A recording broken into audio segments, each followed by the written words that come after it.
Yesu ashimwe.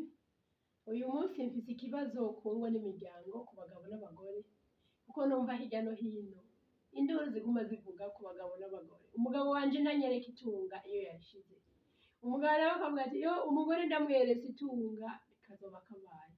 None ndakwibariza wa mugabo, udashaka kwereka itunga ryawe umugore wawe iyo riri, hirya y'ejo kutari Imana ngo uzohoreho, canke basi hamwe woronka umugisha ukaja hanze canke ukaronka akazi ka kure.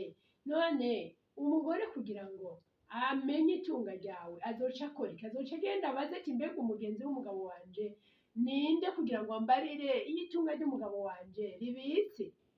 Dukore iki ga mwabagabo kugira ngo abagore banyu mubahishuke aho ubutunzi bwanyu buri, mubahishuke n'impamvu ubutunzi bwanyu mudakeneye ko babumenya.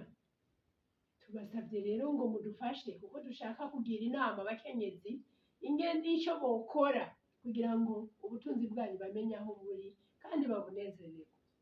Niwanyumva aka kamo kakagushikira, wandike muri commentaire aho hepfo.